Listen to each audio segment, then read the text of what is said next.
Good evening. So this week episode we have Deep Cuts with Amelia Horgan, Lost in Work, Escaping Capitalism is the latest book. Then we have... Hey, look, I'm not here and I hate to interrupt or whatever. Then don't. Yeah, Thank you. On vacation. La imagen por la cual vale la pena arriesgar la vida, sacrificarse hasta la muerte en los campos de batalla de todos los continentes del mundo. Live from across the globe, it's the Committee Program, the chronicle of the world's most mysterious global political strategic entity. On today's show, Monday, July 26th, Becka, Hudson, Andre Pagliarini, Amelia Horgan, Hawely Brett, our Continental Royal and Papal Correspondent, and featuring Deputy Director of Committee, our own Julia Doubleday, and the rest of the committee gang. And now a woman who wants you to like and share the program and share the stream and subscribe to the show at patreon.com/committeepro, Fiamma, Meli. Hi guys, thank you Jacopo. Yeah, you heard it good. I'm the host for tonight. I'm Fiamma Meli. And yeah, as Jacopo said, don't forget to subscribe, like our page, follow us on Instagram and Facebook, whatever. So today we have a great show, amazing show, especially because Arun is not here, but and I'm don't not tell here. him. I'm not here, that's right. So we'll start with the Cross-Atlantic Crosstalk as always, then a special segment with Keeping Up with the Hapsburgs. Yes, Arun, I told that. Nice. Don't worry. Yeah, okay, I'll be quiet. Okay, so now if Arun doesn't disturb us anymore, we want you to present Andre Pagliarini with 60 seconds to explain what is going on in Brazil. Well, thank you guys very much for having me back on to talk about Brazil. The main story out of Latin America's largest nation right now is the ongoing rhetorical attack by President Jair Bolsonaro and his allies against the country's voting system. They want to move away from the current electronic voting booth to the much older paper ballots, which every expert says will open the door to old-style manipulation, fraud, intimidation. The president claims to want to fight fraud, but he's looking for ways to shore up his sinking electoral prospects. Earlier this month, he was in the hospital with a bout of belching and hiccuping that he linked to his 2018 stabbing. Just like then, he's trying to make political hay out of it, linking it somehow to his opponents. Doesn't seem to be working. Former President Lula has shown a really strong resilience in the polls, showing that he would beat Bolsonaro handily in a matchup next year. So we're seeing a rising escalation from the rhetoric on the right and an endurance on the left. Okay, amazing. Thank you very much, Andre. And now we can start with the show.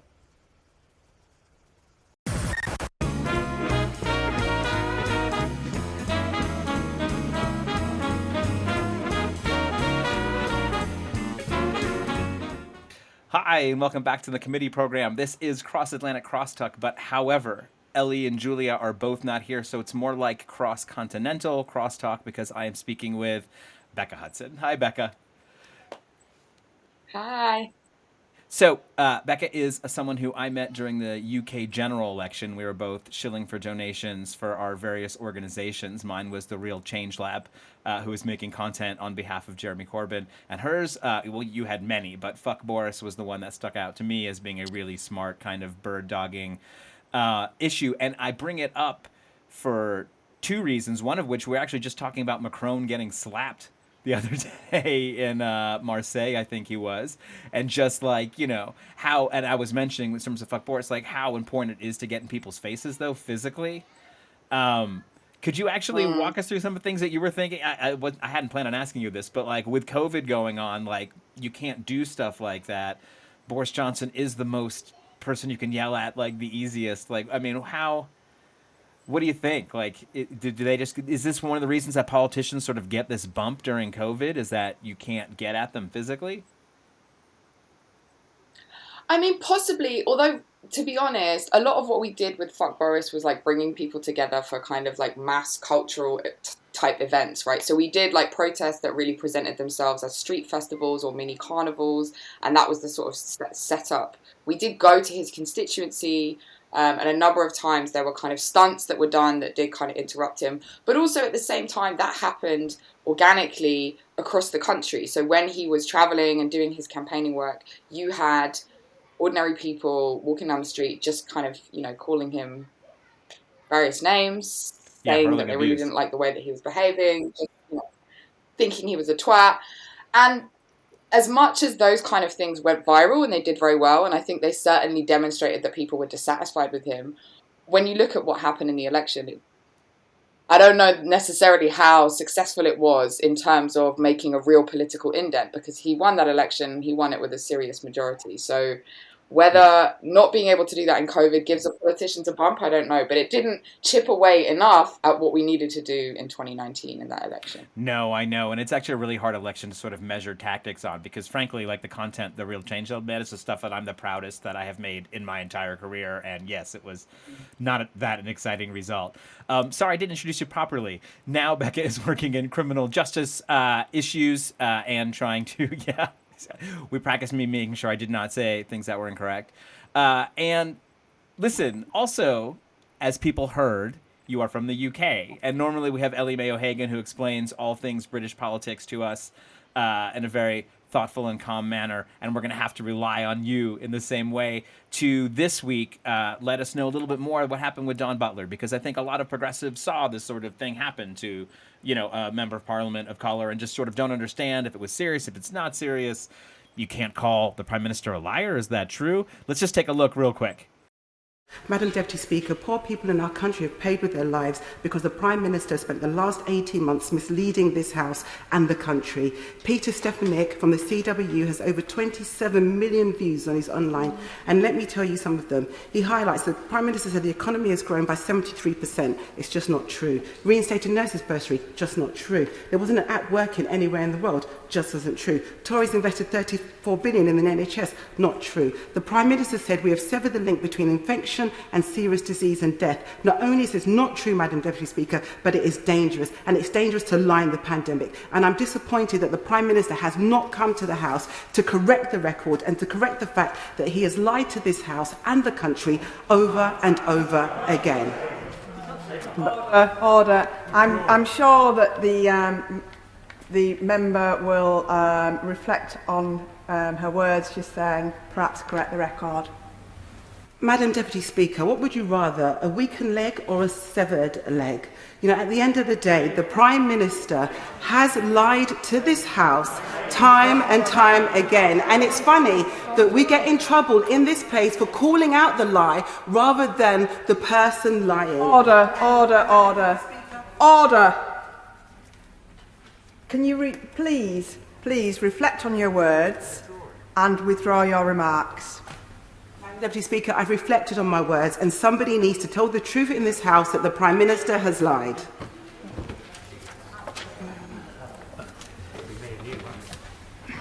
Under the power given me by Standing Order number 43, I order the member to withdraw immediately from the House for the remainder of the day's sitting.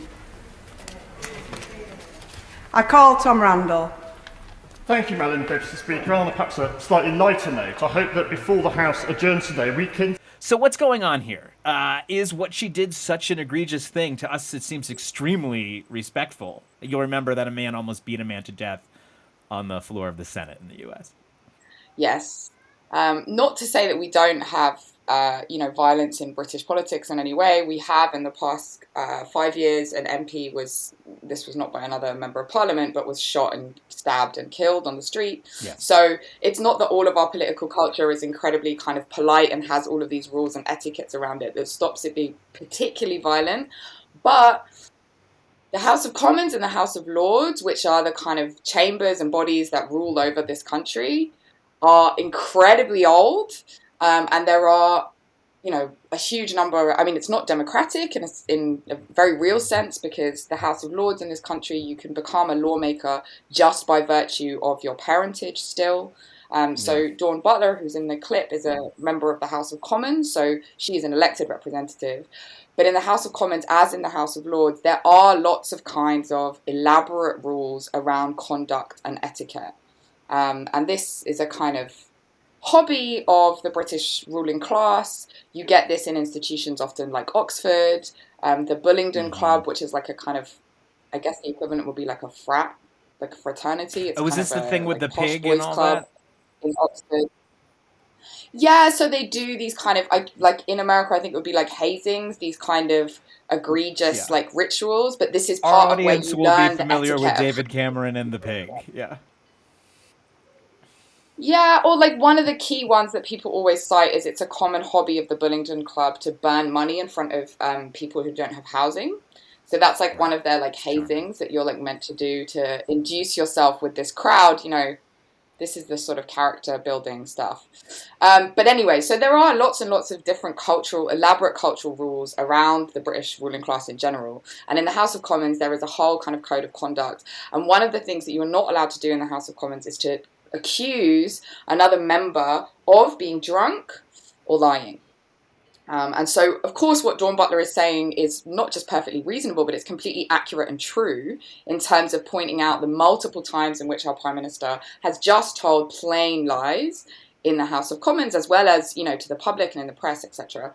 But because she's violated this kind of etiquette rule, the Speaker, who is the person who kind of upholds order in the House, who you'll see in that clip, the white woman who's saying order, order, order, she's kind of saying, look, you violated one of these rules, and it means that Dawn Butler was then ordered to leave the House of Commons for the rest of the day, for the rest of that session, because she violated this rule. So although it doesn't necessarily have a bearing on the ability of us to kind of discuss in public whether Boris Johnson is a liar, it certainly is one of those kind of strange rules that shapes the way in which political discussion, debate, and conduct happens in how this country is run.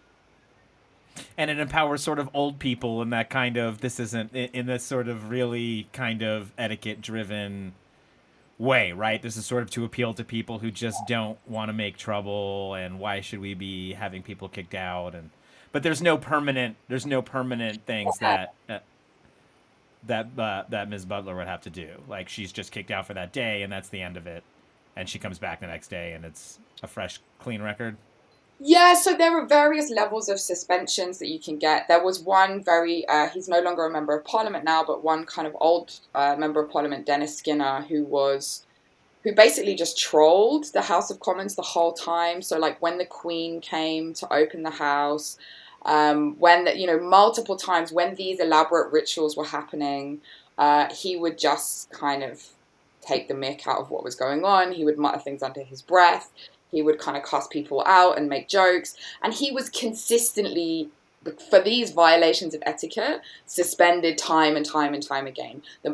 Dennis Skinner was still able to stand as a member of Parliament, and did for a great many years, you know, and was a kind of champion for people in his constituency, as far as I understand, for a very long time.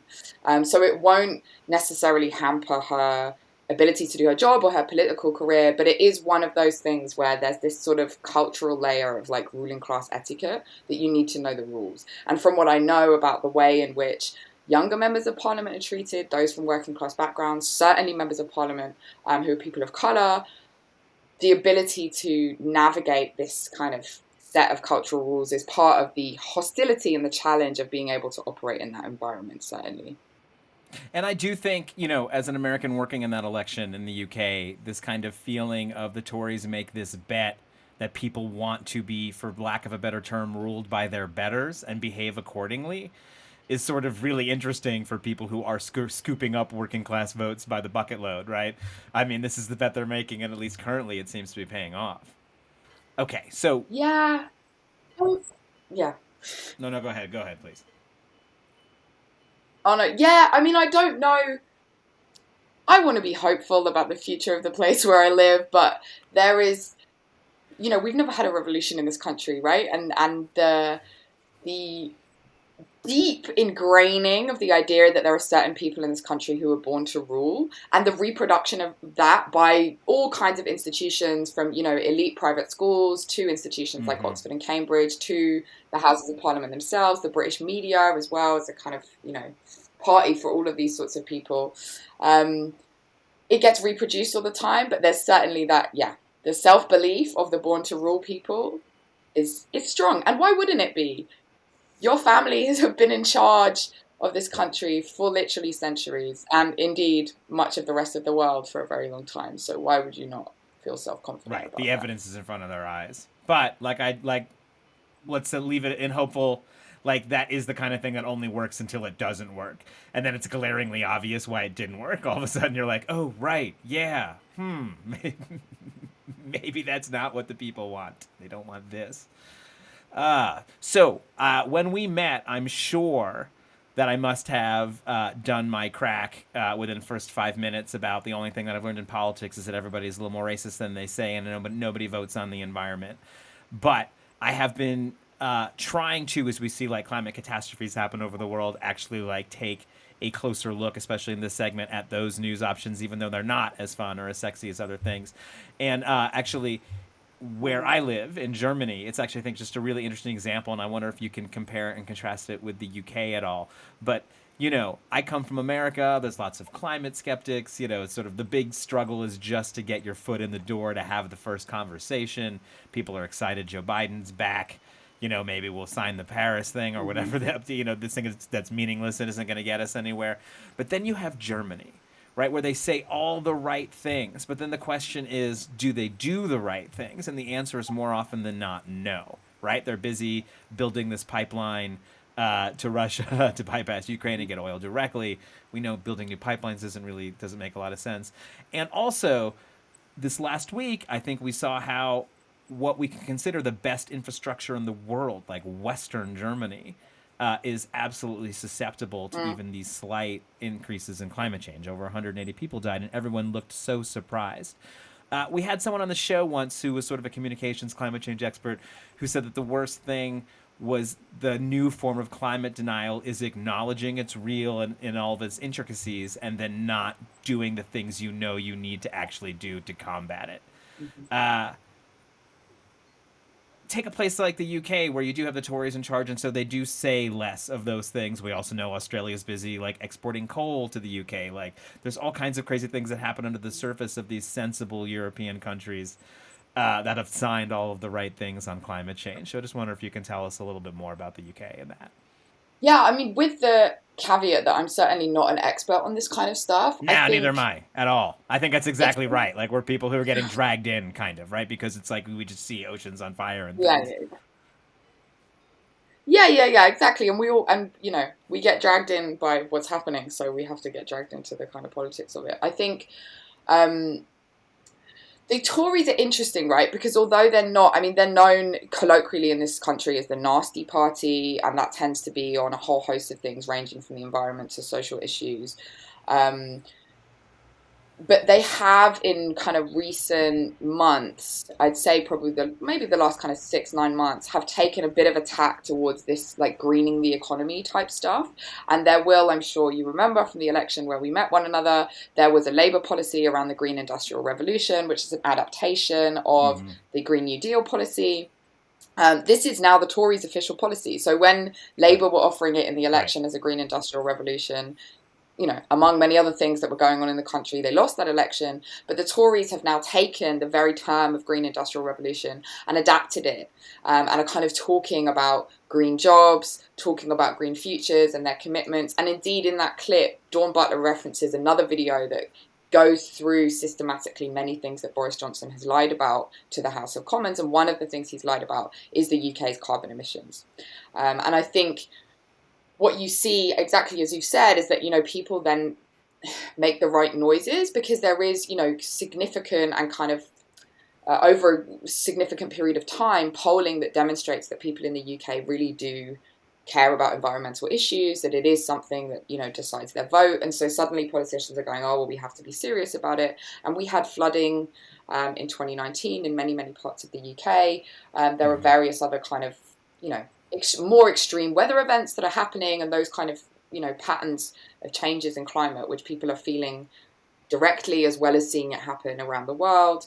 But they're doing, it's a nice PR package that they've taken from Labour, and they thought it sounded like a good policy. But actually, exactly as you say, you look under the surface and kind of what's going on structurally in terms of reducing those emissions, in terms of being serious about actually the systematic and structural changes that would need to be made across society in the UK. But also, we're living in, global capitalism. Like, the UK has a lot of international relationships that it kind of recruits into the idea that it has a green industrial revolution policy, or that it cares about green politics at all. And you get things like lots of recycled plastics that the UK says it's recycling. It's actually just going and dumping in global south countries, for example.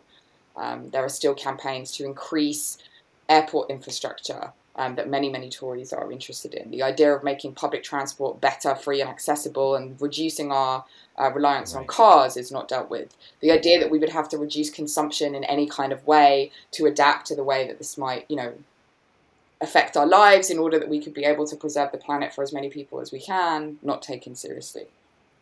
And just the idea that maybe it's not going to be profitable.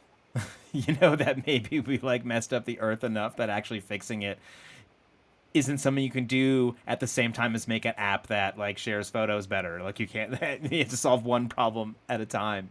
I mean, maybe we'll find that out. Maybe we won't. The thing that I actually worry about is so many things people just assume, whether it's for cultural reasons, even with diversity demographics, that young people have a certain proclivity to vote for the center left and the left based on things like the environment, etc. But to me, and I think especially now living in Europe and kind of taking a look around, there seems to be a very ripe open field for, I think what we could sexily call eco-fascism, but just sort of conservative takes on environmentalism. It doesn't take, you can see in the wellness movement already, it doesn't take a huge jump to go from kind of, self-help to sort of self-purification to pure blood in my country. These are all many steps that take you down a very dark path, Do you see any, do you share this fear at all that there is an opening on the right to really form hardcore environmental movements for people who are just fed up with, again, the half measures, being said all the right things, oh, Greta's so cute, and then having their governments not do what they feel like is enough to literally save their planet? I certainly feel like it's a risk. I mean, the way that this sort of trajectory of the far right or the kind of formally recognized far right in this country has gone is actually that the Tories become threatened by them and then they take on their policies as their own. So this is what's happened with loads of law and order stuff. Brexit was something that, I have more complicated feelings about Brexit, but the kind of parties that were calling for Brexit originally came from, further along on the right, that then the Tories kind of adopted it and now they've made it their own. And so I don't know whether that dynamic would repeat itself with regards to the environment, but I do think that there is, this is what happens, right? It's you're not attending to the systemic crises that are going on, that are constantly being felt in your society over and over again. And what that ends up doing, and we've seen this, consistently since at least 2008, politics has become completely polarized. And in that space, if you continue to exacerbate the crises that are happening, and you, including the centre-left in this position, only offer people this kind of milquetoast, middle of the road stuff, the polarization continues, the systemic crises continue to be exacerbated, things get, and of course, I think this happens on the environment just as much as it does with a whole host of other kind of social crises. And, all you need is a kind of smart fascist tactician to cobble, to work on that and to cobble together something, right? Do the opposite work. But yeah, that, if we believe that people are going to be able to be kind of agents of history and make a contribution in some way, and we understand that that's how change happens, that that's how history moves because of what people do, then yeah, we have a fight on our hands, and we're one kind of smart fascist tactician away from something bad, basically. Well, my new grindcore band is going to be Smart Fascist Tactician. It's going to be very ironic. We'll have lots of sort of like gore graphics on the cover. And Becca, we need to come up with some kind of a project so that we can work together again. So I have an excuse to come visit, meet the husband, all the good things. So we'll figure that out. And thank you so much for coming on. But you know what it means when the sun goes down behind the mountains. It means the segment's over.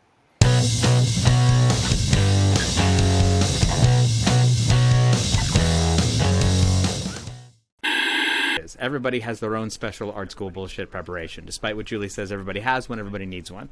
So you have to decide what yours is. It could be a mouth exercise, it could be a breathing exercise, it could be all kinds of things. It could be a motion thing. Sometimes it's silence, you know? I worked with an actor who wouldn't speak on set unless it was his lines because his yogi told him not to. What are you going to do? Okay.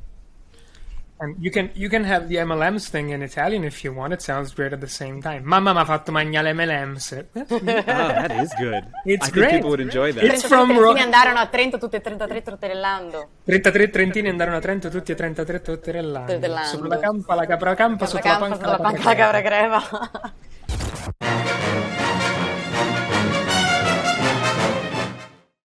Hi, and welcome back to the committee program. I'm your host, Arun Chaudhary, and this is your Global News Rodeo, which is a roundup of events from around the globe, is curated by the show's own Forrest Lovette. However, he is out this week. He is in Alabama and is unable to come on the show, and so I actually was going to use this occasion to talk about two different things, and actually that have a lot to do with the polls that always come after the Global News Rodeo.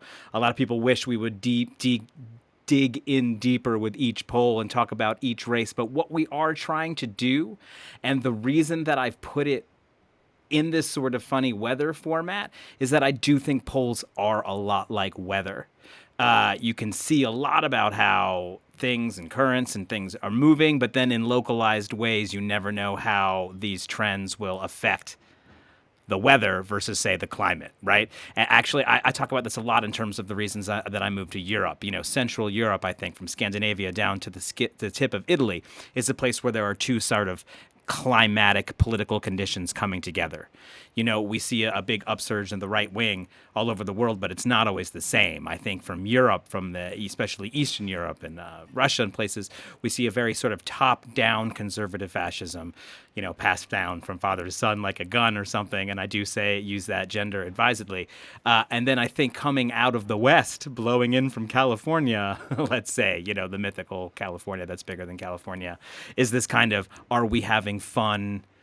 We're not really racist, or are we kind of fascist, right-wing, far-right extremist stuff? Whether it's QAnon or whether it's Pepe the Frog or this sort of playful Milo kind of things, this is a different thing. And when it comes together, that's where you create people like Salvini, right, who are half of both. Or that's where you have the Swedish Social Democrats behaving the opposite of the Danish Social Democrats. And yes, I know they're different people, but they are very close and are very alike. And the fact that they can have, you know, two aligned political parties behave so differently when it comes to something immigration, again, is the instability of this weather. And so when we're talking about the weather conditions now, and I think when you look at these polls coming up, the thing that I think you'll notice is three things. One, and you don't know how it's going to affect the locality, but you know how it affects the climate, right? We don't know the weather, we know the climate. One is that there is still a built-in advantage to being an incumbent in COVID. People, sort of like Congress, you like your congressperson, but you hate Congress as an institution. People don't trust anybody. They don't think anyone particularly did a good job in the pandemic, but like their leader, you know, was under a lot of stress, figured it out. People are still giving the incumbent power a little bit of extra bonus. The other thing I think you're seeing is that the left is doing well when it is able to make a strong contrast with the right, especially around delivering social services.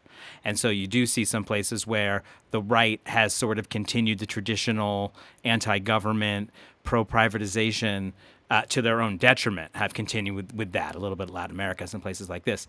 But actually, when you're looking around Europe and maybe even increasingly in the U.S., you know, the kind of Tucker Carlson folks, you are seeing the right wing start to talk about delivering social services, right? You're seeing them start to talk like social democrats when it comes to this one specific welfare state model. And that's very dangerous because it takes away one of the traditional reasons that the working class and the middle classes would vote center left. And so by allowing the kind of waters to get muddy on who is and who isn't for delivering services to the people, I think you're seeing the left not do as well as perhaps it should coming out of a situation like COVID, which just, I mean, I've said it a million times, just like there's no atheists in a foxhole, there are no libertarians in a pandemic. Let's look at the numbers. Coming up, a look at your local radar. But first, the current local conditions.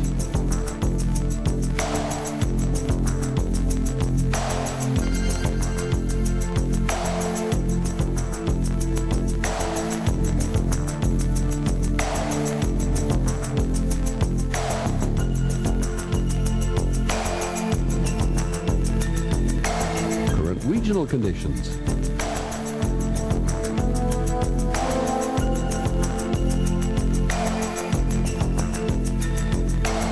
Your local 36-hour forecast from the National Weather Service.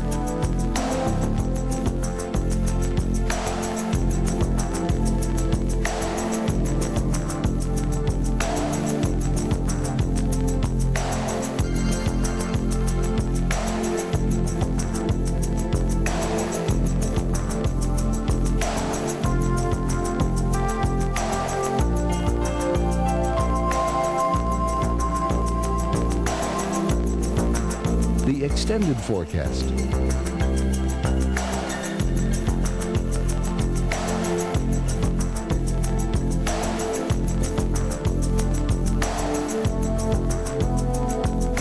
Special regional information.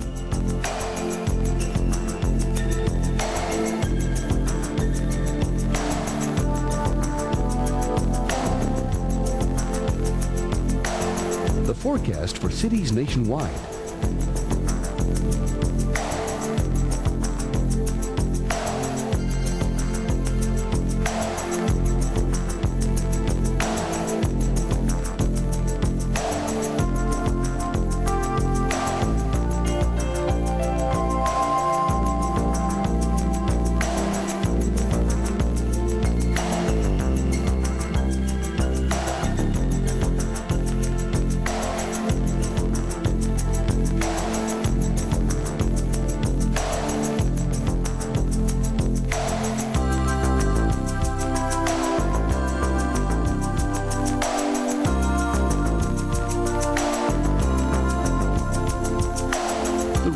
Forecast.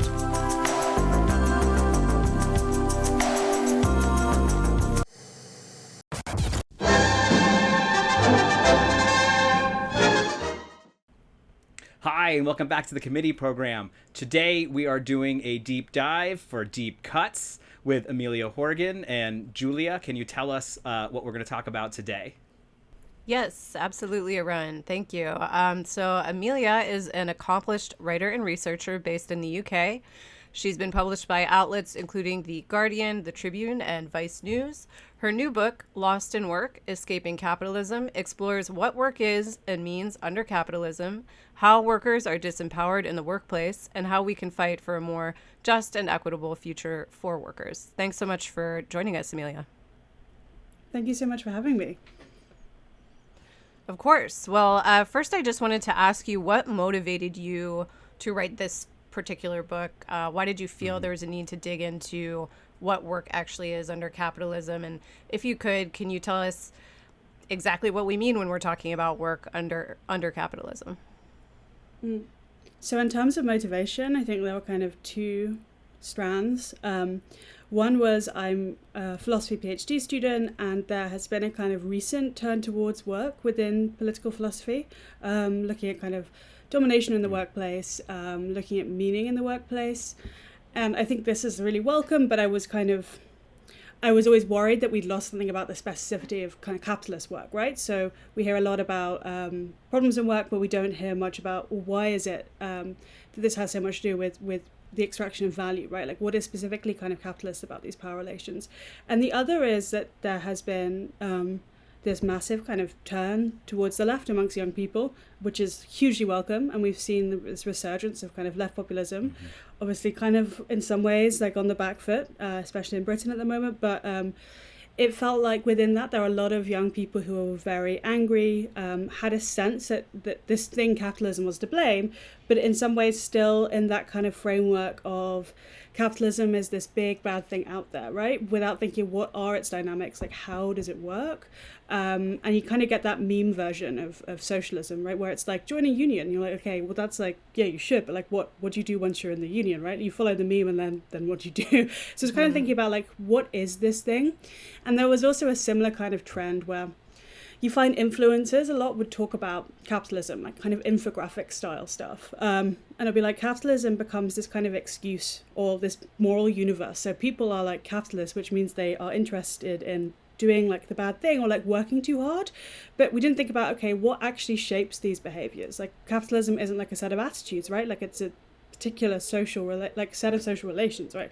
So it's thinking about how can I, on the one hand, kind of like convince these liberal political philosophers that they need to be concerned specifically with capitalist work, and also give some kind of flesh on the bones to this theoretical flesh on the bones to this outrage at capitalism, moving it away from this kind of moral world more to a sense of something actually existing in the world. And in terms of what capitalist work is, so I'd say it isn't just like the obligation to work, right? Like this is present across all societies. All societies so far, right? You know, whether you're like a feudal kind of serf or whether you're a gig worker today, you have to go out and work. But what makes capitalist work specific is that workers are separated from the means of production. They do not own them. They must sell their labor power to be able to pay for other goods to kind of reproduce themselves, right? So that's the specific thing, and that throws up a very particular relationship. You have your boss and your manager, and what you sell to them is your time, the capacity to do something in that time, right? So they have an interest in making sure you carry out the tasks in the way they want you to, which is often not the way you want to do it, right? So that's the kind of thing I'm interested in, that very specific relationship. But of course, this isn't the only kind of work that goes on in capitalism, this kind of wage labour. There are other elements, which I'm sure we'll come on to, which are kind of, in some ways, the precondition for the being able to sell this little pocket of your time, right, i.e. wage labour. I think that actually helps us transition nicely into my next question, which was to ask about basically this tradition of female unpaid labor, so gendered labor, that's done in the background of wage labor, is not paid, is not acknowledged, and sort of the history of that over the last decades. You know, what has happened with women entering the workplace? Why has that been good or bad? What does that mean for this sort of gendered labor? And how do we think about organizing a society where this kind of labor is properly valued? Mm-hmm. Yeah, this is... And throw in what Engels really got wrong about the origins of it all. Yes. It's a common theme of the show. A common theme of the show is that Marx, mm-hmm. you know, Marx doesn't move as quickly as Engels, and he's always getting these sort of big things wrong when he rushes through. Mm-hmm. Yeah, there's this really fascinating just anecdote, which is that at one point, when Marx and Engels first meet, I think I'm remembering this correctly, they don't get on that well. They get on well when they meet the second time. And Marx is briefly worried that he is like the stupid one, right? So this is kind of an interesting, if you're ever worried in your group of friends that like you're not like the top of the game, and that was Marx once. But back to kind of household work, and I guess there's two things here. There's one is like the unpaid work in the household, and there's some kind of mid-20th century feminist mobilizations around this. So in fact, like, I mean, I guess most of mid-20th century feminism is about housework in one way or another, right? So you have the kind of liberal variant, which is like, there is this problem with no name. Women in the suburbs are isolated, they're lonely, they're kind of like pilled up to the eyeballs, they don't know what's going on, like they are unhappy. And then you have, elsewhere, you have this sense of, okay, so working class women are doing all this work for free, or they're being kind of paid partly through the wage, but they don't get that money, right? Their husband's wage. And they do the caring, the cleaning, all of this stuff for their husband and their children, but also for the capitalists, right? So there's a kind of interesting element of exploitation there. So this kind of problem, this question of housework and debates around what it was, what it should be, were really, really central to feminism in the 60s and the 70s and going onwards. There is also this thing, which is a related thing, but we might divide them in some ways too. So this notion of social reproduction. So when it becomes clear that like a revolution isn't necessarily forthcoming in parts of the world outside Russia, there's this sense of like, how does capitalism continue? We predicted that it wouldn't. We predicted that something would change, and yet it is still here, right? It's still going on. So what is it about capitalism that allows it to reproduce itself? So you have a couple of elements within this. One is like, how does society reproduce itself as a whole? And the other is, how is this thing that's bought and sold labor power, how is that reproduced? So you have these kind of little two elements of reproduction. And we can have different arrangements of those in a given society. So if we think about kind of, I guess, traditional Fordist setup in the global north, you would have a woman working at home for free, doing housework, and you would have like the man going out to work in the kind of paradigmatic Fordist factory, right? And we can say that this isn't true of everyone, but it's still kind of dominant in the global north at least. Then what do we have now? We have a slightly more complicated situation because women have gone to work, right? But they tend to be in part-time work. So you have this notion of like the double shift. They go to work, they work at home for free afterwards. But there's another element too, which is that more and more of the kind of socially reproductive work is done outside of the home or is brought in to the household through like really low paid, often gig work, often involving global care chains, often involving migrants. So when someone pays like a delivery driver to deliver their takeaway, or like an Instacart worker, right? Like to deliver bits of shopping. This is, in some ways, this is social reproductive work. So we don't have this situation where it's only unpaid. We have a situation where it's unpaid. Some of it's gig work. Some of it might be wage work. And in terms of solutions to this problem, I guess in the kind of classical phase of it, you have one proposal which acts as a really interesting way of making a demand, which is to say, well, this work should be waged, it should be paid, right? The wages for housework kind of paradigm, in which one of the things that's important there is that it's being made visible as work. And the women who do this unpaid housework are being made visible as members of the working class, rather than being seen as some kind of like feudal remnant, right? Instead, they are members of the working class. They are also actors, historically relevant actors, right? And I think that's a really important part of that demand, and that's something that sometimes gets forgotten, is not just to say we want a wage, it's to say no, we're part of the working class too, and that means something. So that's one kind of proposal. Angela Davies writes an interesting kind of critique of this, and there's a few kind of rejoinders from elsewhere, but I think what's interesting about her proposal is that she says what we need to do is socialize this work. We need to make it in some ways industrial. We need to make it bigger. We need to subsidize it, and this is only possible under if it's really subsidized, right? So you have kind of teams of cleaners going around, so it becomes not the business of one household, but it's become shared. So that's one interesting proposal as well.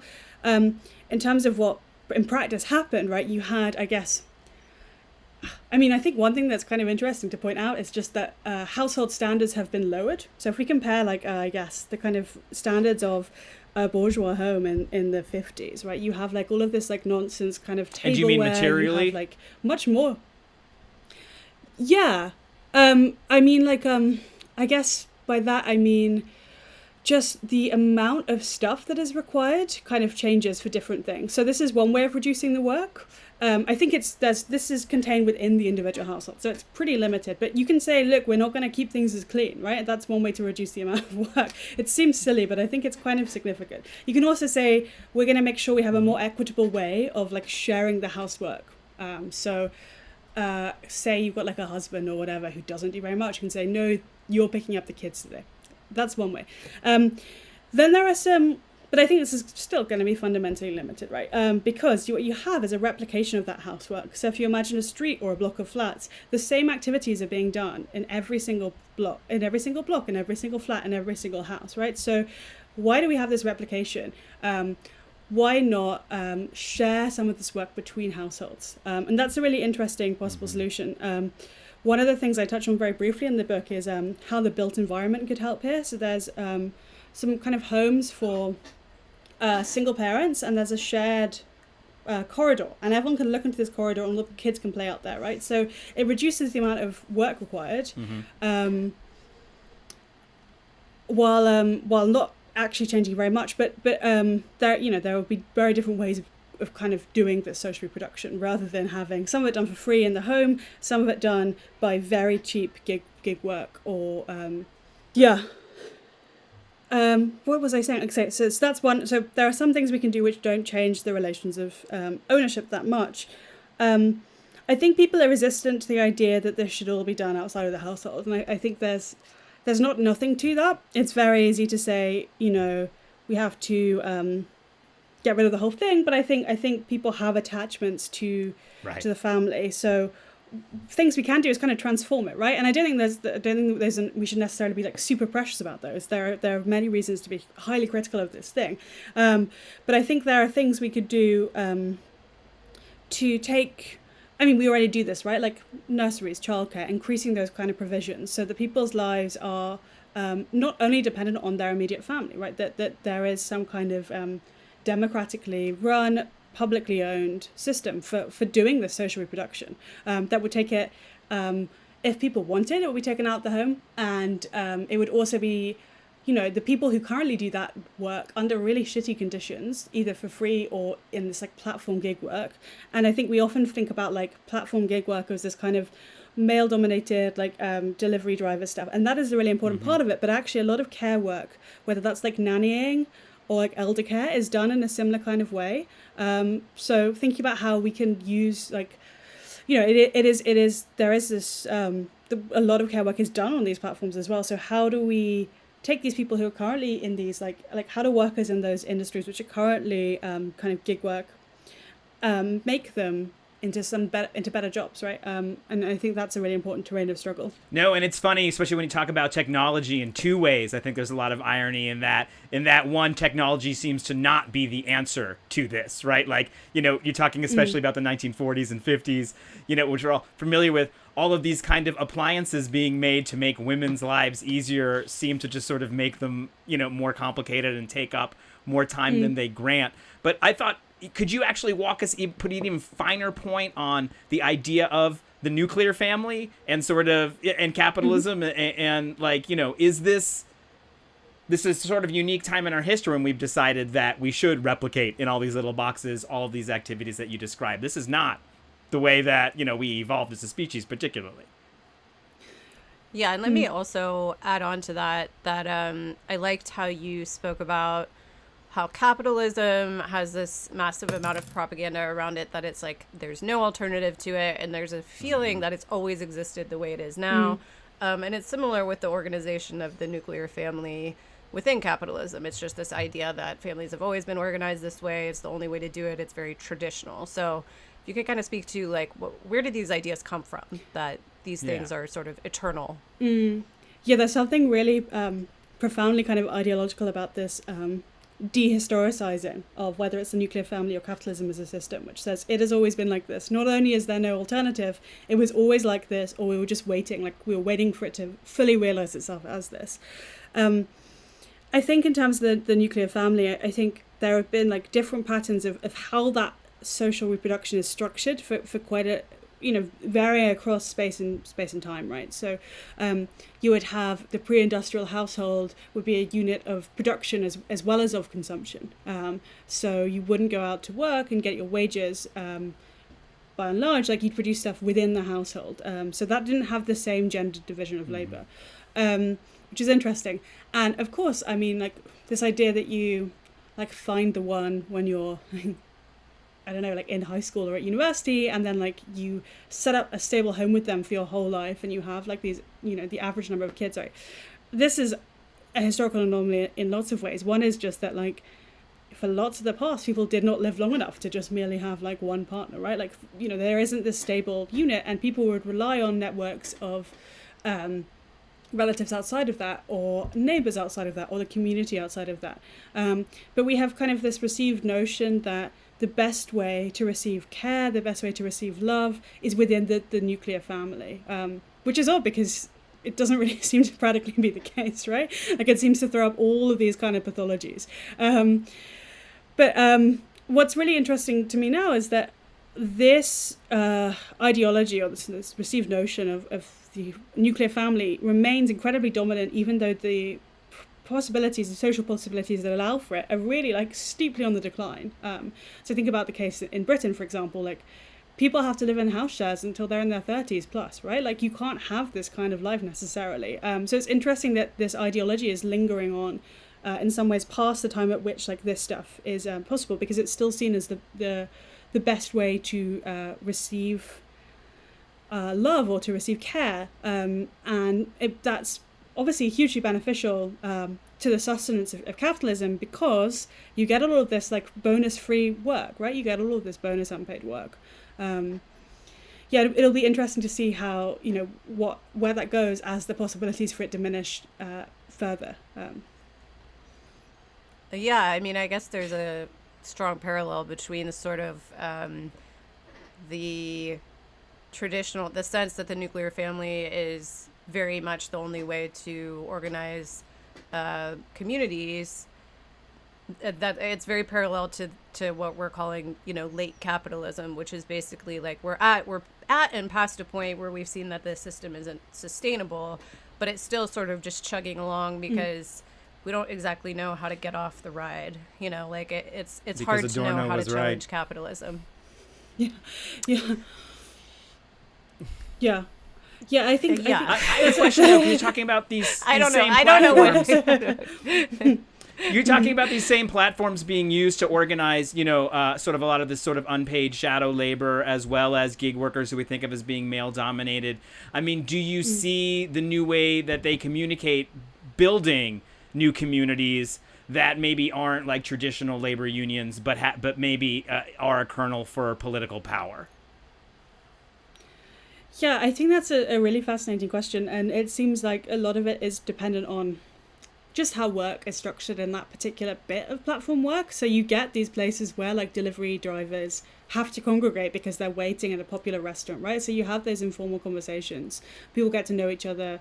People are in chats together, and like obviously bosses and managers want to make people be in the official chats, and some workplaces even create like a special little social media apps for the workers there to use, but workers make their own ones, and that's often an interesting springboard for political activism. But I think one barrier is that as people become much more fragmented and you don't have people concentrated, I mean, this is in some ways Marx and Engels, like an important part of their kind of predictive thing, is that you have a concentration of workers in one place. You have this massification, and in some ways we're losing that, right? We're losing this huge workplace. So and that's one of the things I worry about, especially with working from home, is people can't have those conversations in a way which isn't necessarily monitored, or you don't know who you work with, and this is something that workplaces have also been very keen to encourage, right? They want to move people around. They want to make sure that people people have shifts so that they don't necessarily see each other. You don't necessarily know your colleagues. And I think in some ways, like as much as platforms offer new ways of people getting to talk to each other, they're also kind of barriers. There's some interesting ideas about what we could do with creating kind of worker centers, which aren't tied to particular industries, but are just for like any worker in that like locality, and that's quite an interesting idea. But all of this requires us to organize like harder and deeper all the time, basically, because more and more barriers to just like the natural conversations you would have with your colleagues are put up in front of us, right? So mixed picture. Yeah, so you just mentioned social media platforms. I think one of the things we've seen in the last decade or so is a sort of blurring of the line between work and relaxation, and what's sharing with friends, and what's sort of building a brand, and how much of this stuff is really could be categorized as a sort of work if the goal is to present yourself in a certain way to other people or to employers. So I know you talked a bit about that, but I'd love it if you could sort of speak to how is that affecting this younger generation. What does it mean to be able to relax for the social media Gen Z millennials? Yeah, I think this is one of the bits where I feel like I'm kind of turning into like a boomer, because I do really worry about technology and its effects on sociability. But it's not just like technology in general, right? It's like the particular forms of technology and the particular ways that they set our activities to work and mind what we do for data. And that's the thing that really troubles me. I think there is a kind of tendency to universalize from, and I feel this too, like from my own particular experience as like someone who is like a professional millennial, like online, where like my brand is part of like my job in a very particular way, right? And there's some kind of interesting effects that has on me, which are quite troubling. But there's also, I think, the dynamics are really different if we compare that kind of management of self to, say, like the way an Uber driver has to manage their rating and has to anticipate like customers' feelings and think about their reviews and so on, right? Like it's very different. Everyone has to be an entrepreneur of the self, but the kind of possibilities of that are circumscribed by your place in the division of labor as well as the technology. And I mean, I think one thing that really plagues me is just like the feeling of speeding up of time and the anxieties that come with that, right? So when you have not an obvious break between switching off and work, every moment could be put to good use or put to use and is encouraged to be put to use by like these social media apps, which are kind of like super hungry for our data, right? They're always encouraging us to give more and more stuff because that's what they want.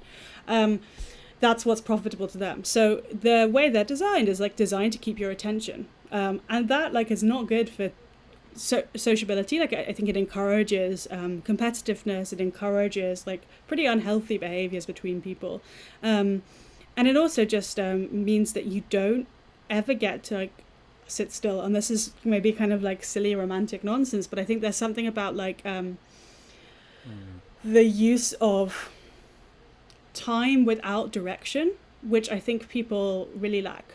Just like sitting and doing something and not being consciously making good use of your time, right? Because I mean, I think Richard Seymour's book The Twitching Machine is really great on this, and the Jenny Adele How to Do Nothing, having to kind of relearn like just stillness is really it is really troubling. And I think again, it's not the technology, because this stuff could have really cool applications, right? Like it's brilliant that you can be in touch with people all over the world. This is like a huge deal. Thinking about like how many like plays and novels from the past, like the characters end up dead because they couldn't get like a letter in time, right? Like this is huge, but at the same time, it's not like something we control, and the data, yeah, like the data is not ours. Like, you know, like and I think we don't need to, you know, be like every phone, like, you know, stop people looking at their phones, but I think we need to be very like wary of the long-term effects this has on like social relations, right? It is troubling.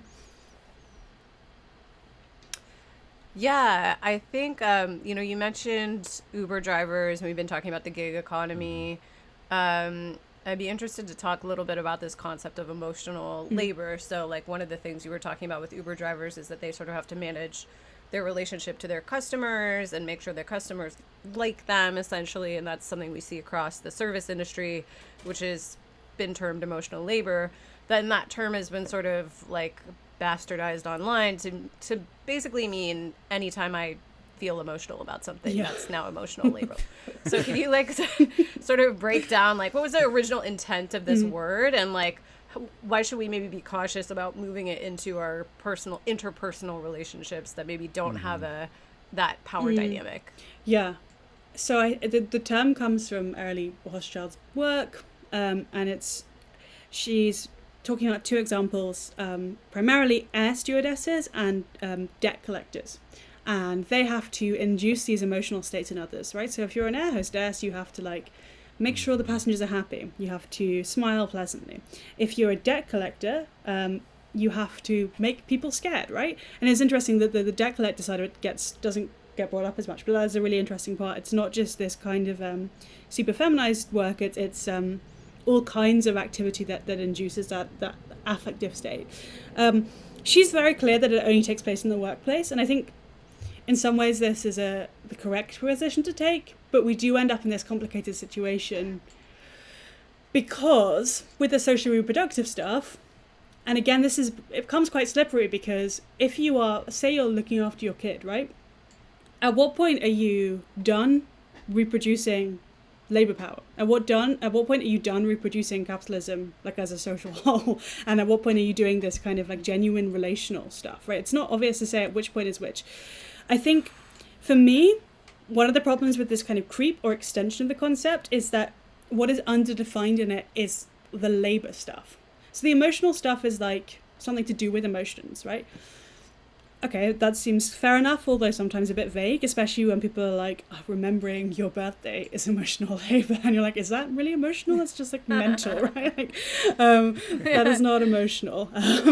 But I think what is often unclear is that when people bring this up and say X is emotional labor, it's like, okay, well, so what? What do you want to happen as a result of that? Like, do you think it should be paid? Do you think like it should be distributed in a different way? And in some cases, the idea that it should be distributed in a different way is like fair enough, right? If you want to say, hey, in our in our branch, in our union branch, like it's weird that it's always the women who take the minutes. Maybe we should change it. It might not be accurate that that's emotional labor, right? Maybe something more like facilitating the meeting would be more emotional labor, perhaps. Or emotional effort. Like I prefer to use effort because it just doesn't come with that kind of conceptual baggage. I think people, I mean, that's the thing that confuses me, is this sense of like, what do people mean when they say that? Like, are they just saying recognize it? And I think it's easy,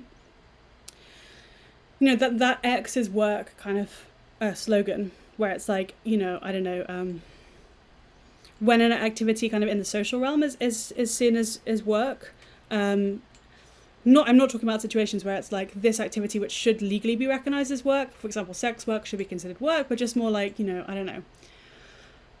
It's often things within activist groups. And I think there's a general tendency on the left, which is to like use this language of work to describe like the work we do or the effort we, do within the left, within the movement. And I don't think that's always appropriate. Not when people actually have jobs, that's a different thing. But like, I think sometimes there's this weird creep of the kind of conceptual framework which doesn't always stick in the same way. And I think, for me it's it's more of that like effort, or the labor bit is underdefined, right? Yeah.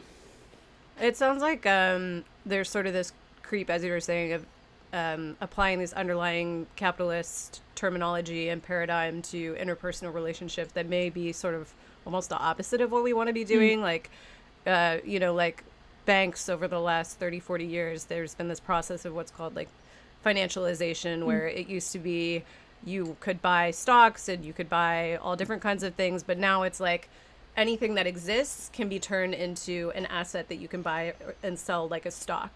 And to me, it feels like we're almost trying to like turn every interaction into a facet of our capitalist existence. So it's like, I had a conversation, where's my money? Yeah. And like, that's a bit like, that like starts to almost feel like we're becoming hyper capitalist, as opposed to like pushing back on the idea that, are we moving towards relationships only exist as a money and power exchange. Yeah, I mean, this stuff drives me kind of crazy, to be honest, because it is just like, I don't know, it's like pay me for educating you, or like just Google it, I'm not going to educate you. It's like, no, we have a responsibility to the movement, and it might be that within our groups we need to be concerned with particular dynamics, particular gendered or racialized dynamics, but like we have a responsibility like to the world, to each other, and that doesn't look like demanding kind of payment for small bits of effort, right?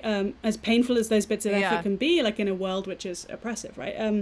And I do think you're right on this point about this creep of this kind of capitalist logic, and it's hard to resist in some ways. It's something I've been thinking about a lot with in relation to care, because I've been quite ill since I got COVID last March, and you kind of end up dependent on people, and it's quite hard to care can feel like a market transaction even when it's not, right? So you have the sense of, this person's done this really kind thing for me, and what do I owe them? Like, what thing do I need to give them in return? So I think it's like, it's not just like, we can just say, let's banish this logic. It's hard to, and we need to think about the ways in which our groups are structured, and like how we can build movements which resist that collectively.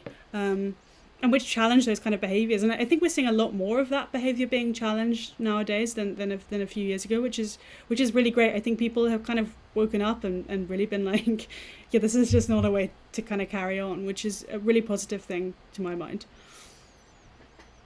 Yeah, I think at least from what I've seen over the last few years on the left, it does seem to be that there are these sort of ongoing conversations that happen on the collective level, which I do think is something that we can attribute to social media in a way. It's you sort of see the evolution of these public beliefs, and over time, if something doesn't fit into what we're trying to do, I do think there's pushback to it, and there are arguments and there are conversations. And as much as people sort of malign Twitter as this place where people are yelling at each other, I think it is a really revolutionary way to be able to sort of have these conversations and move them forward.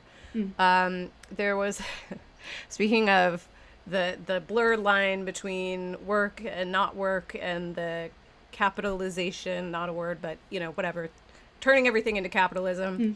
There's this anecdote that you wrote about in your book that I found super depressing, about these workers in the London tube station, where, like, just to kind of brighten up their day, they were like, let's start putting quotes on our little whiteboard, and people really liked it, and it started to go viral. And so what happened next after they did this fun improvised thing?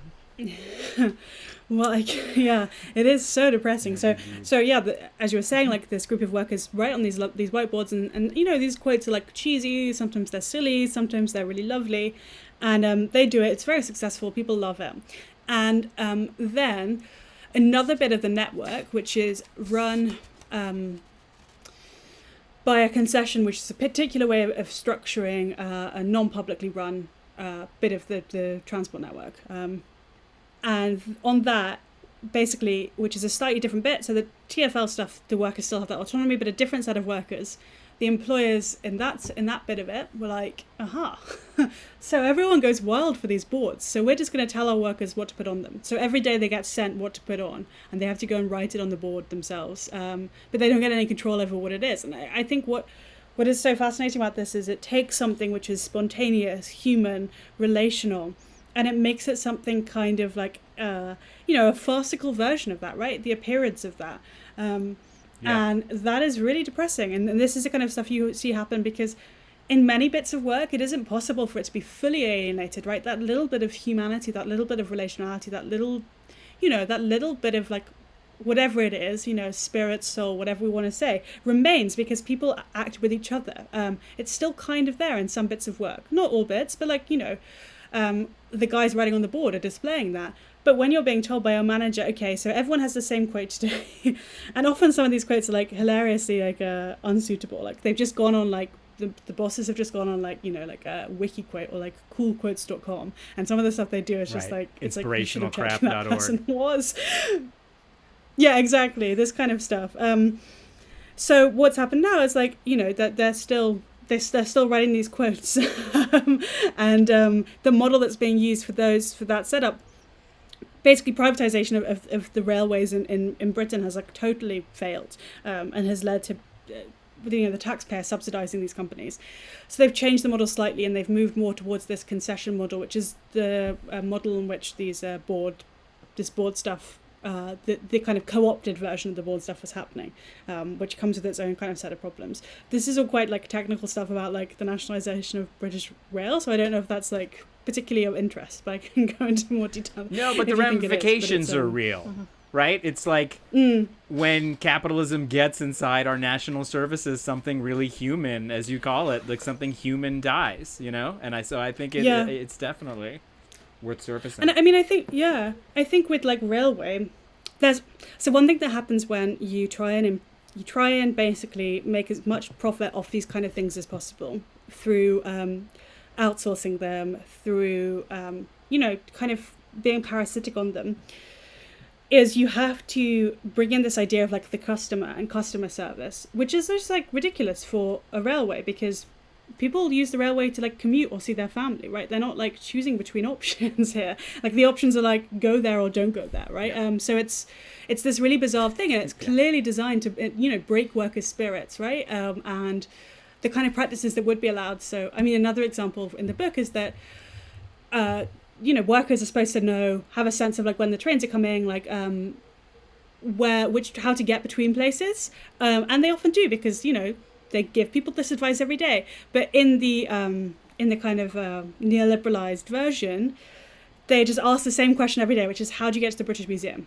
And again, this is not displaying like real human knowledge or like real relationality or something really human. Instead, you just get this like performance, this complete charade of customer service, rather than like providing a genuine service to people, providing like getting people from A to B in this really important way. And especially on something like public transport, in many ways, there's fundamentally a communal experience, right? Like everyone gets the tube, everyone gets the train, and this is like really important. Like it's really egalitarian. So this idea that you're like a little customer and you go off and you make your good customer decisions and you go and dispense with your human capital wisely seems like really anathema to the kind of egalitarian ideal which could be at the heart of like the city, or at the heart of somewhere like London, right? Yeah, I think we're coming up on time here, but I just want to ask a last question or two to wrap things up.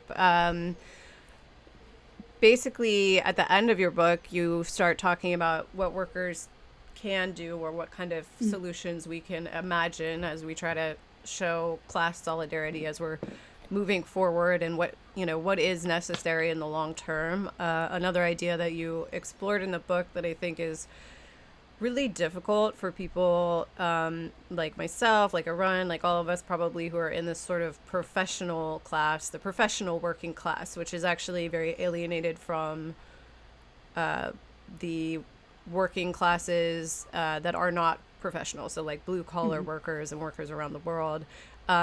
We have a lot of the same interests, but we also have divergent interests. There's a lot of people in the sort of managerial upper classes who feel like, well, I have enough cookies for myself, so like let's just keep doing it this way.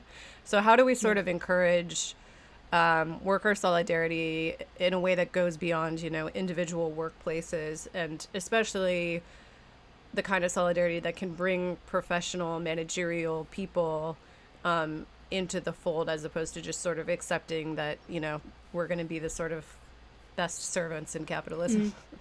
Yeah, I think there's something so important about that contradictory role of people in these kind of professional positions, and you see it in particular workplaces as well. So I mean, you see basically people being bought off or brought in to the side of management, and that kind of the ability to switch between the two, and it's not easy, especially when you have this kind of moments of crisis where you see this a lot in higher education. You'll see like if we don't do this, the department will close, or the university will be in really dire straits, and the answer, that has to be done by management, is always like, fire all of these adjuncts, or fire all of these cleaners, or outsource this. So it's quite hard because there's certain people do have this contradictory position. I think in terms of like feeding that's what we do about that is not at all easy. I think there's a tendency from the centre to, the harder left, to imagine that there's going to be one easy fix, or one quick fix, or like, here is the answer to it. So whether that's, like, I don't know, Andrew Yang being like, we'll just do UBI, or like, or just like, or people being like, we can just do UBS instead of UBI, and that solves the problem. The position I kind of advocate for, or alternatively just being like, okay, we just need to just like redo the 70s, but this time we win, which like would be great, right? But we can't necessarily bring back those conditions immediately. We need to like, undo deindustrialization. So I think what I kind of advocate for in the book is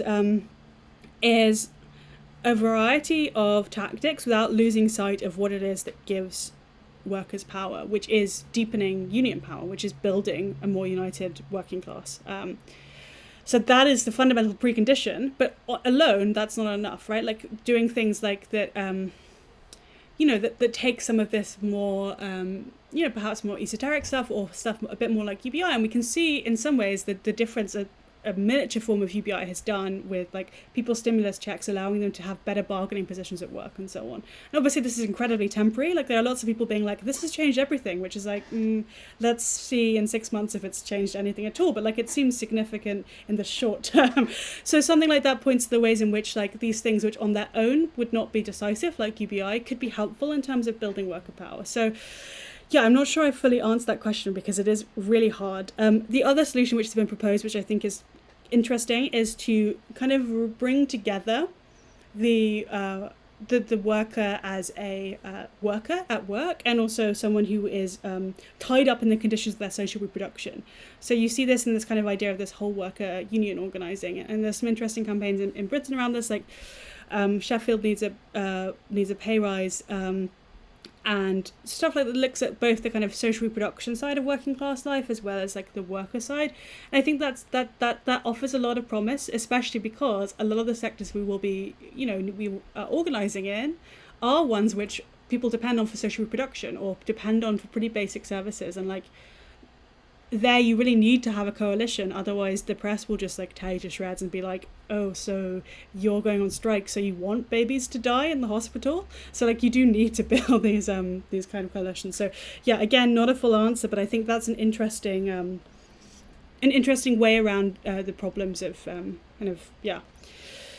the reduction of worker power, is to bring together these Definitely. two sides. I mean, it's a huge question. It's a very broad question, which I think you addressed very well in your fantastic book. So I want to thank you for joining us today. Again, the book is Lost in Work, Escaping Capitalism, and hopefully we'll have you back sometime to chat a little bit more. Thanks so much, Amelia. Thank you. Comite, comitato, comitiet, comiteto, corul, comiti.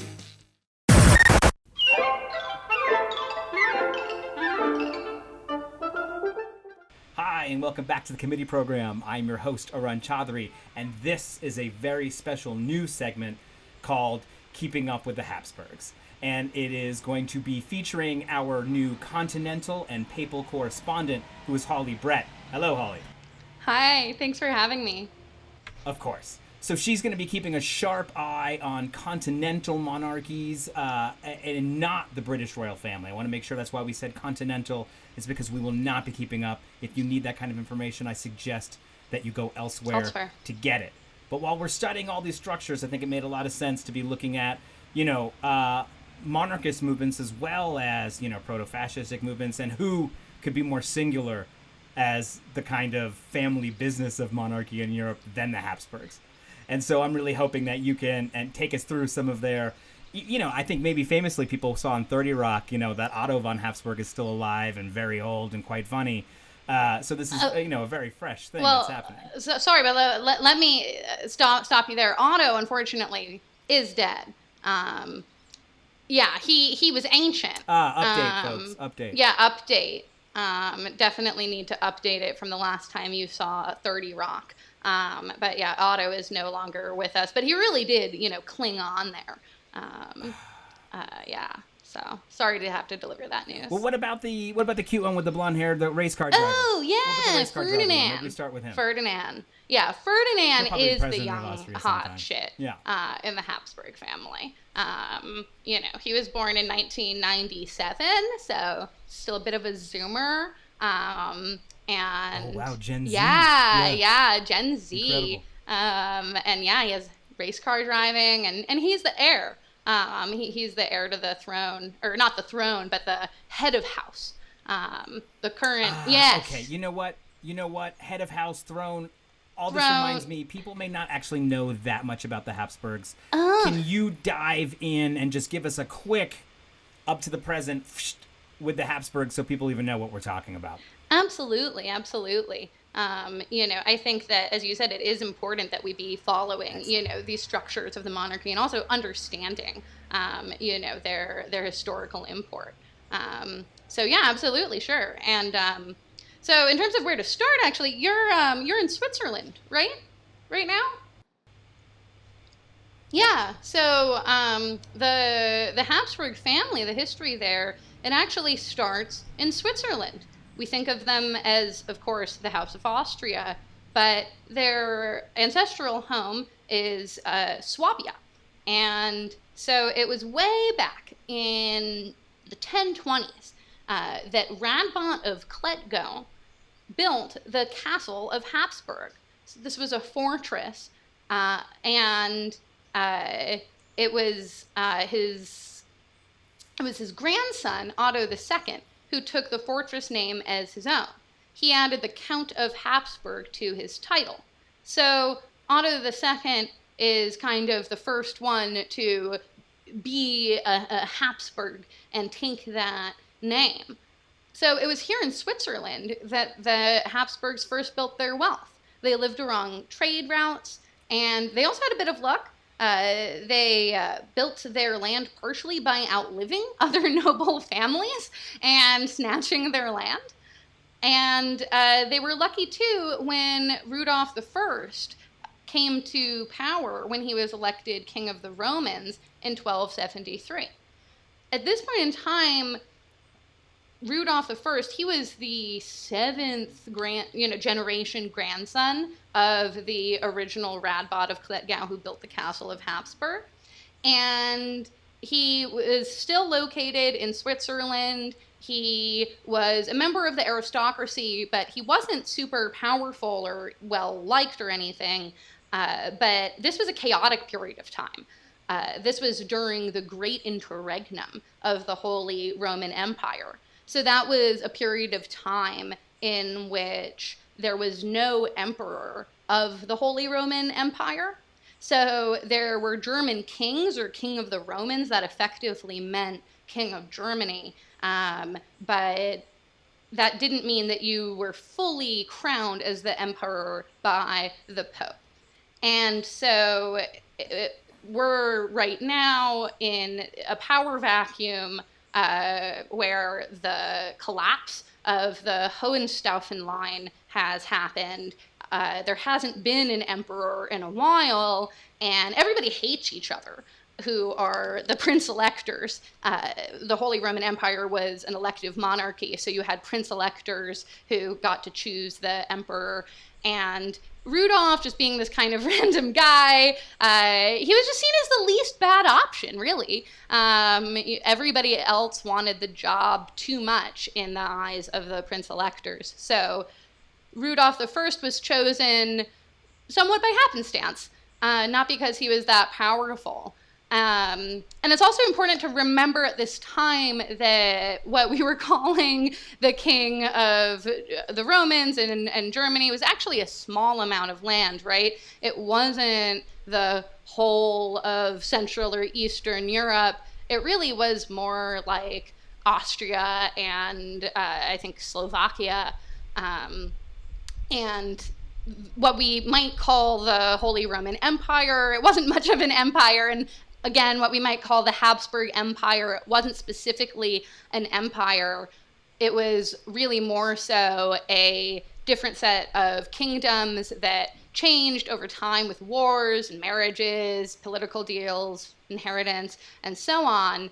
And the family also has split into many parallel branches. So Rudolph I was what we think of as the first of the Habsburg emperors, and notably the Habsburgs went on to occupy the Holy Roman Empire, or the emperor seat, from 1440 to 1740. So for 300 years, a Habsburg was always elected emperor, and that means in a way it was an unofficial hereditary monarchy rather than much of an elective monarchy, because the electors at that point, they were just chosen by the House of the Habsburgs.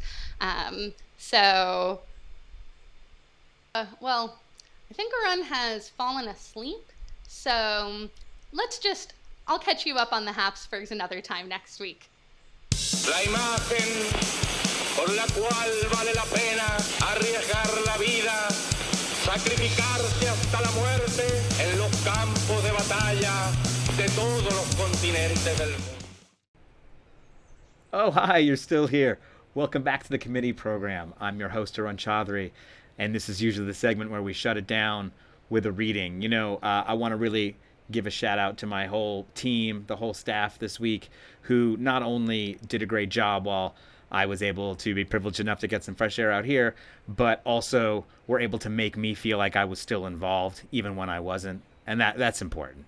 It's an important thing. You really do need to sort of, build up transparent walls around your boss in which they feel good at all times. And I think that's how capitalism is supposed to work and how it's been working. All right, write some angry letters in about that. But in the meantime, we are going to talk about... Oh, Fiamma's back. What's going on now? Can you hear me now? I can't hear you. I just want to check in. Everything is okay. You trying to host the show again? Yeah. Sorry, yeah. Well, I'm recording a Sleepy Time reading right now, but hi, how are you? It's good to see you. I know you miss me. I think the important upload for you is still uploading, and so I do think that that's good. So just don't close that tab, like we tell the guests. Don't close that tab, and if we can get that one up from 44% to 100%, we're good, and the other one we don't need. Okay, so I can hang up. Sí or no? Sí. You may hang up.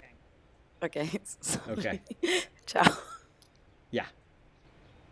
Thanks. Hi, I'm so glad you're still here, and welcome back to the committee program. This is our ending sequence. Oh, hi. People just keep popping in. How you doing, Xhevat? Is it a sunny day today? Yeah. Good. The No weather is flooding. better. No, yeah. Good. Is this Sleepy Time or? It's a comedy of errors. This is Sleepy Time. Hi, I'm so glad you're here, and welcome back to the committee program. Thank you so much for watching this week. This was a special week because not only did I get a chance to step away and be privileged enough to get some fresh air, but the team also made me still feel like I was part of it even when I wasn't. And as you know, I'm maybe a bit of a micromanager, and that's an important thing for them to let me do. and maybe good advice in general. Put up guardrails and let people believe. Still getting a lot of good feedback on Canetti. It's still interesting to people. And so I am actually going to go ahead and read chapter 3, which is called Discharge. And it's about the actual crystal moments that form and release crowds. So it's about more even of the mechanism. So I do hope you enjoy it and keep telling me the things that you like to hear about. Again, Crowds and Power by Elias Canetti, written over the course of 20 years from the early 11, 20 things all the way through till after the war, and just gets into the mechanics of how crowds are and behave. And it's, I think, something incredibly interesting to anyone interested in building mass movements, which is something the center left and the left have not been able to do in decades and decades. They've been building professional parties, but not mass movements. The discharge. The most important occurrence within the crowd is the discharge. Before this, the crowd does not actually exist. It is the discharge which creates it. This is the moment when all who belong to the crowd get rid of their differences and feel equal. These differences are mainly imposed from the outside.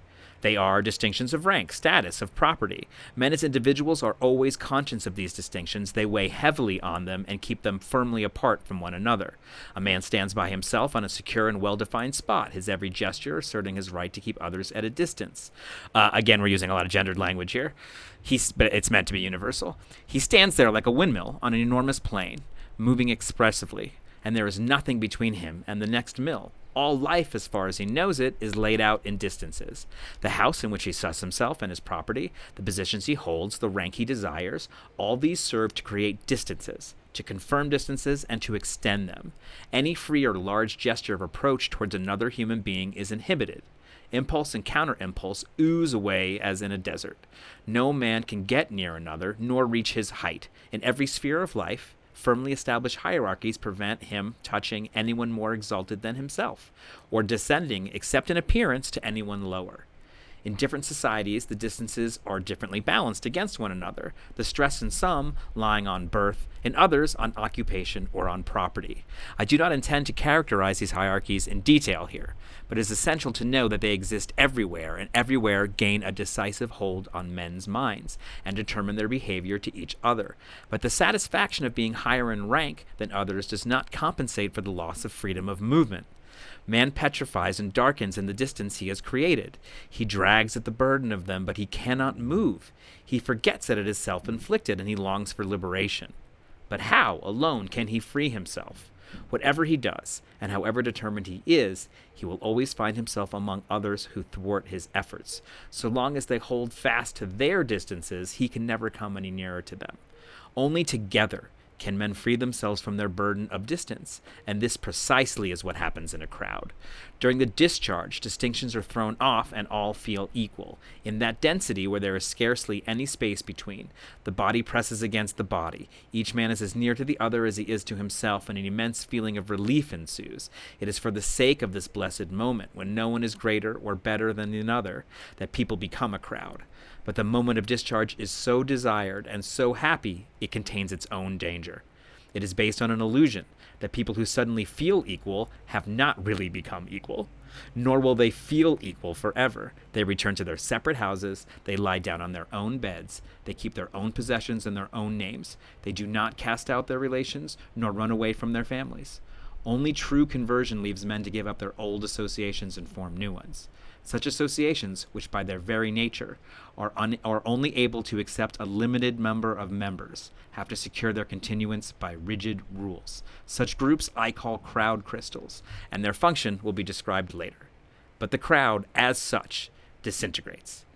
It has the presentiment of this and fears it. It can only go on existing if the process of discharge is continued with new people who join it. Only the growth of the crowd prevents those who belong in it from creeping back under their private burdens. It's like last time talking about the open crowd, is one in which anyone can be sucked into it. It happens outside. You hear something in the distance. And then the closed crowd is something more like akin to a stadium or a theater or a performance or something that is designed to keep the feeling of a crowd going on longer, although it becomes more specific and more limited. What's interesting here, and that I think we will talk about in a couple chapters, if we should continue with this, is the crowd crystals that he just mentioned, which is the deliberate people who consciously can set about forming a crowd.